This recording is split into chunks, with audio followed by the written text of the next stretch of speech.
messenger. I bear witness to Moses and the Torah, to Jesus and the Injil or the Gospel, Prophet Muhammad, Ibn Abdullah, the Holy Quran, peace and blessings be upon these great worthies. I also stand here knowing that speaking for the people of Palestine, of Gaza, and tying it to Ferguson, I know now that I'm going to join a long list of those who stood for justice, particularly for international justice, in this case for the people of Palestine. I know now that I will join a long list of people who will be accused of being anti-Semitic and be on the ADL hit list. I will join Booker T. Washington, W.B. Du Bois, Marcus Garvey, Malcolm X, Khalid Muhammad, Dr. Martin Luther King, Jesse Jackson, Desmond Tutu, Al Sharpton, Nelson Mandela, the Honorable Elijah Muhammad, and yes, I will join the ranks of my leader, teacher, and guide, the Honorable Minister Louis Farrakhan, who the Nation of Islam never had a particular beef or difficulty with the Jewish community. Never in our history. But because the Honorable Minister Louis Farrakhan defended Jesse Jackson in his attempt when he ran for President of the United States in 1984 to bring an even-handed approach to the Middle Eastern conflict, while black people were chanting, "Run, Jesse, run. Run, Jesse, run." There was a full-page ad taken out in the New York Times, signed by many prominent Jewish persons who said, "Ruin, Jesse, ruin." It is they who attacked Jesse Jackson, causing to be over 100 threats on Reverend Jackson's life in 1984. And it was Minister Farrakhan who stood up to defend him. And it was the Village Voice and others who called Minister Farrakhan a black Hitler. In defending Reverend Jackson, Minister Farrakhan told the world that that nation called Israel at that time never has had any peace in 40 years.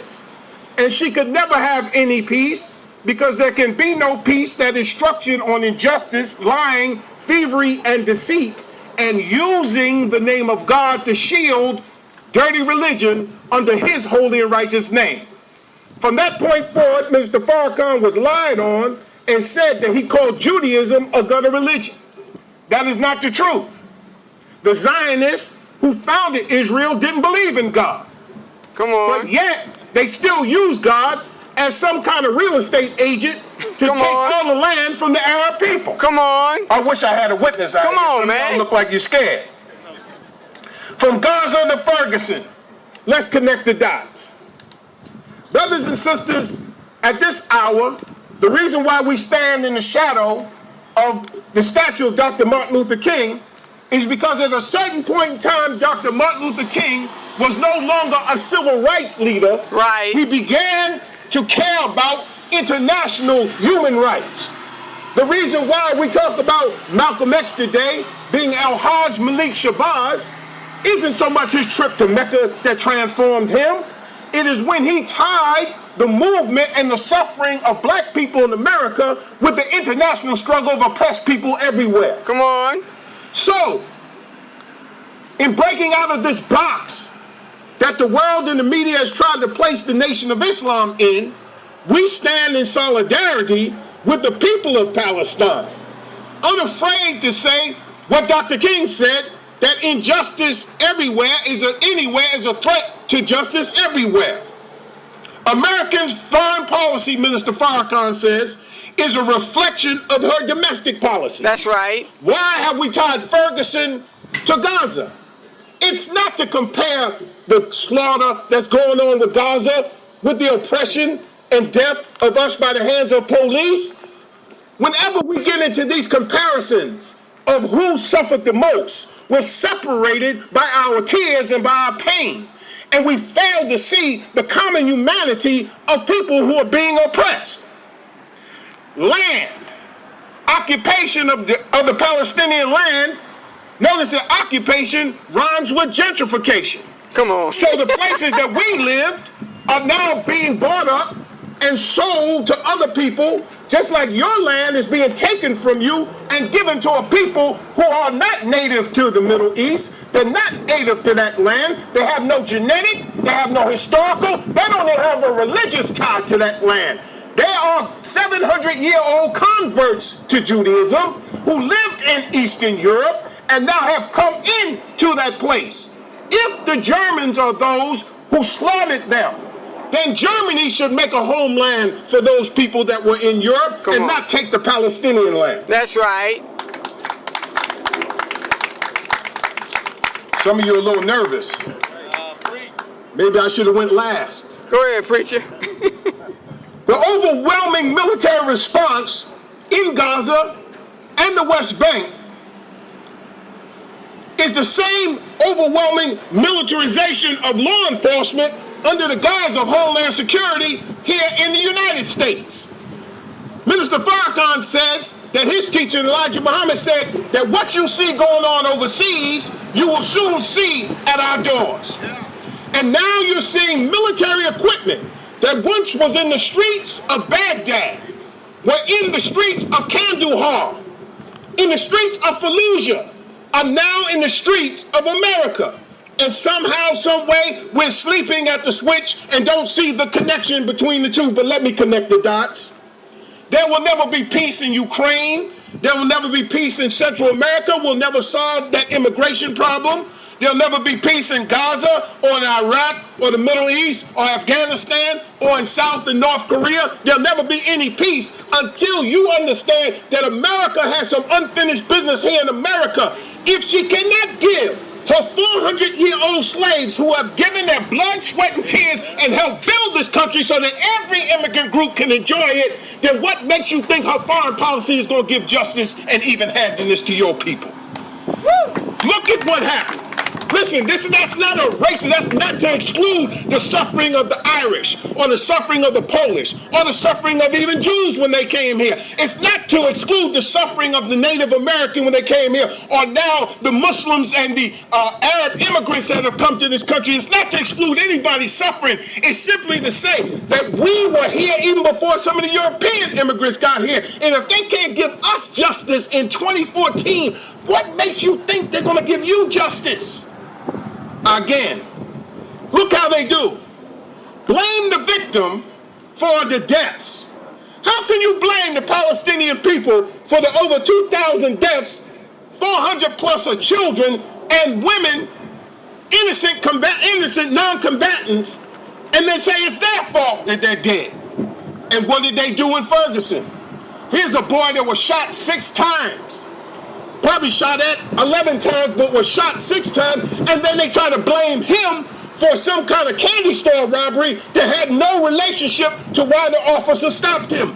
Blame the victim, just like they're blaming you for resisting what?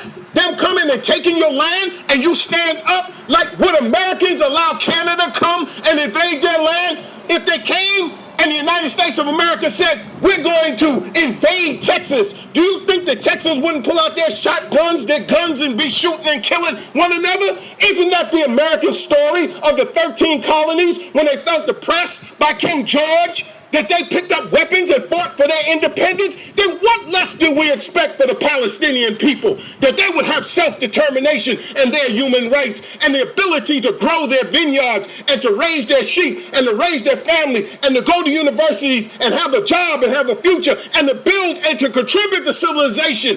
What makes them any less human than anyone else? Who wants to live under occupation? The Holy Quran says that there's time when persecution is worse than slaughter. And the people have decided now there's death before dishonor. Whenever people are desperate and they have no way to express themselves, they will give their lives before they'll be oppressed. Now, Mr. Farrakhan says that justice is a principle of fair dealing and is the law that distinguishes right from wrong. Justice is the weapon that God will use in the day of judgment. Beware, my brothers and sisters, of the propaganda machine that is telling you about ISIS. Forget about a caliphate. I know many of you are secular and you're not necessarily religious. Forget about the caliphate and some kind of religious rule. The principle is that there are a certain group of people who want one rule of law or a united front and operate on that united front. You may not agree with the caliphate, but keep the principle in mind. It's the same thing that they're going to use against us today to keep all of us from uniting on the principle of justice. They will call us radicals. They will call us anti-American. They will call us haters. They will call us anti-Semites. They will do everything they can to separate us one from another and try to give one advantage over the other to break us up and break up our unity. The same propagandists that are being used to cause NATO and America to go to war in the Middle East once again are the ones that will come against us here domestically. I close like this. Military action is imminent in Palestine. So I close by simply saying the objective today is not just civil rights, it's human rights. And I want you to always remember that history is best qualified and most attractive to reward our research, the Honorable Elijah Muhammad taught us. Remember that the map that they have that's called the Middle East is an aberration. It is the imagination of Winston Churchill and the French and the English government under the Sykes-Picot Agreement after the destruction of the Ottoman Empire. There's no such thing as Lebanon in its present borders. There's no such thing as Syria in its present borders. There's no such thing as Transjordania or Jordan in its present borders. There's really no such thing as Saudi Arabia. It was Arabia. How did it become Saudi Arabia? You need to go back and check your history. They decided, even though they promised the Arabs that they would allow them to form one nation after they threw out the Turks, they secretly were negotiating to split up the Middle East into Anglophone and Francophone spheres of influence. So the Lebanon was supposed to be for Arab Christians. Syria is under the Alawites, even though it has a Sunni majority. A Sunni minority is rolling over a Shiite majority in Iraq. What is going on? Divide and conquer by putting people under another people, and now these people are rising up, and we seem to see them all as one, but it's not one. The evil hand is in Washington, it's in Tel Aviv, it's in London, it's in Paris, and they intend to keep us apart. It's time now for the people who love justice, regardless of class, creed, or color, to stand up together, stand up as one, and call for justice for the people of Palestine and Gaza, and call for justice for the people of Ferguson. Together we shall be one. We are one together in the struggle till death do us part. Thank you for listening. Assalamu alaikum.